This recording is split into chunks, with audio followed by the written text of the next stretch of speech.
Okay, so this is a Paia 9730 dual VCF for frac rack, but I've pretty much never used it for anything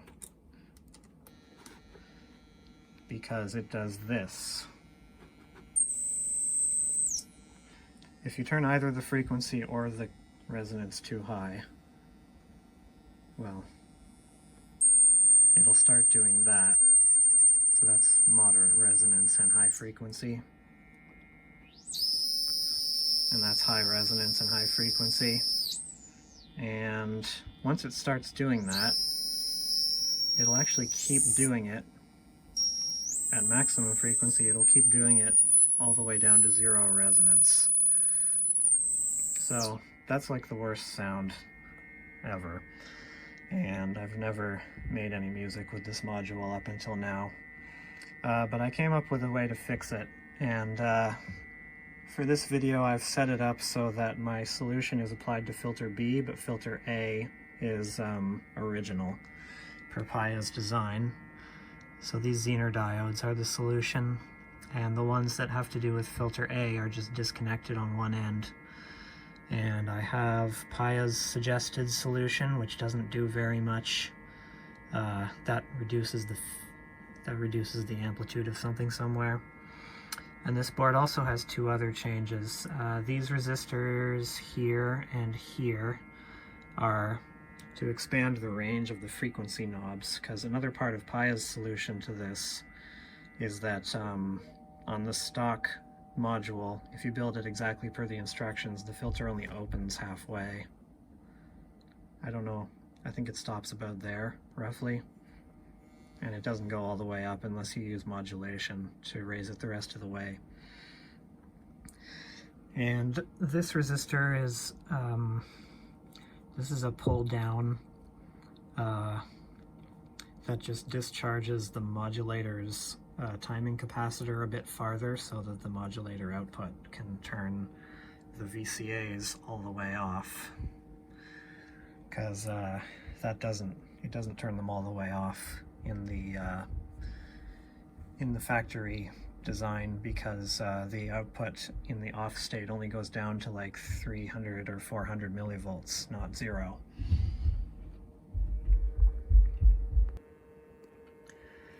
So if we look on the oscilloscope at what the filter is doing,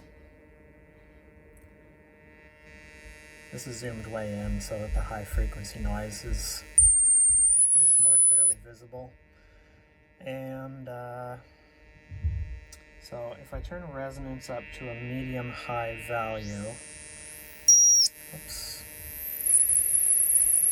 you can see that it's resonating with basically a sinusoidal wave, like you would expect any filter to. But if I can just nudge it into a condition where it's starting to run away,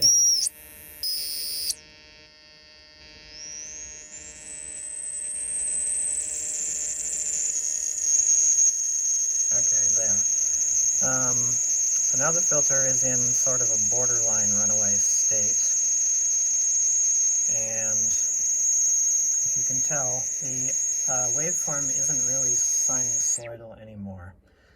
The waveform kind of has linear segments where it's rising and falling, and then at the top and bottom it turns around in a parabola. Well, it's starting to clip at the bottom. But if I could perfectly balance the circuit, it would be parabolic. And that happens because the two OTAs in the circuit, their inputs are getting saturated. So when the OTA's input saturates, the output becomes basically a constant current, and then it passes through this integrator capacitor, and the output of the integrator is a linear voltage.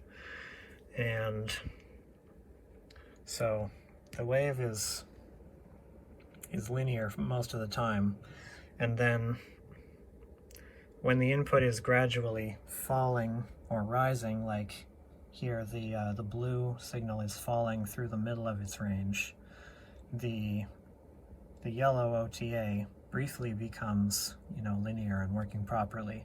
So it integrates that line into a parabola. And that is the first part of the problem. Another consequence of this is that the resonant frequency decreases with increasing resonance. So as the amplitude increases, it takes longer to sweep linearly up and down. So the resonant frequency stops rising at a certain point and turns around. And so that's part A of the problem. Let's run this again. Okay. The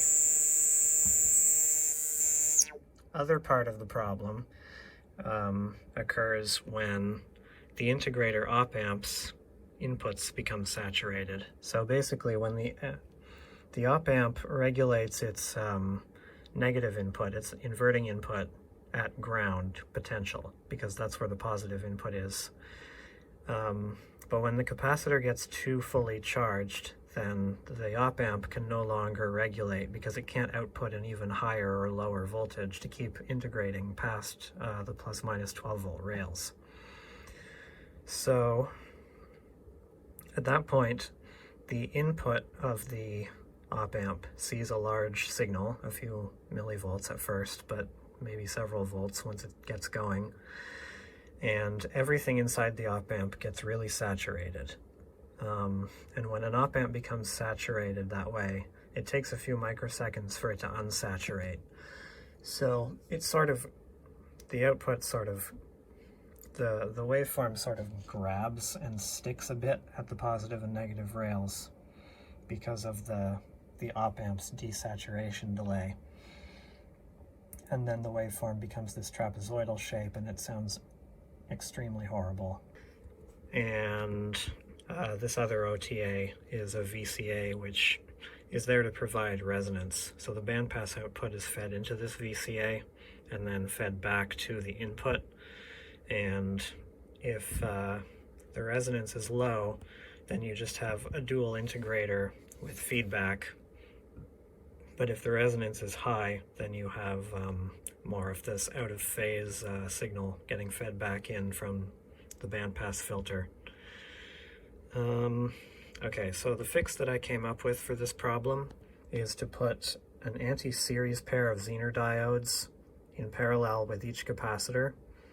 I chose each integrator capacitor, and I chose 5.1 volt Zeners, basically because they are the lowest value that has acceptable leakage. Lower values, lower Zener diodes have much more leakage current for some reason, and that prevents the op-amps from saturating their own inputs, and it also prevents this OTA from having its input get saturated.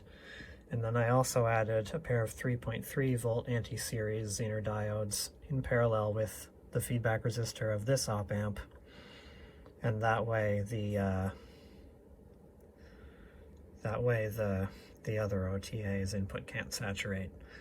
And let's listen to what that sounds like now. Okay, so run the oscilloscope again and maybe zoom out to where we can see the whole waveform. And okay, I think I said this earlier, but the yellow trace is the low pass output and the blue trace is the bandpass output, and what we're listening to is the low pass. So if I turn the frequency up, the problem still does occur, but the amplitude is much lower, and it also happens starting at like 16 kilohertz. It's not a perfect solution, but it's kind of adequately good.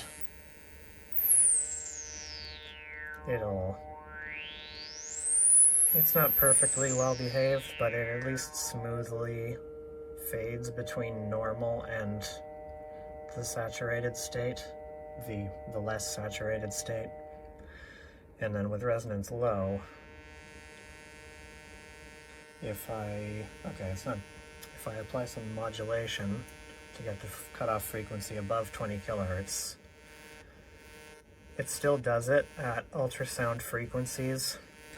It just kind of attenuates the signal unwantedly, which is not as bad as where we started. And now I'm going to actually play this for pretty much the first time.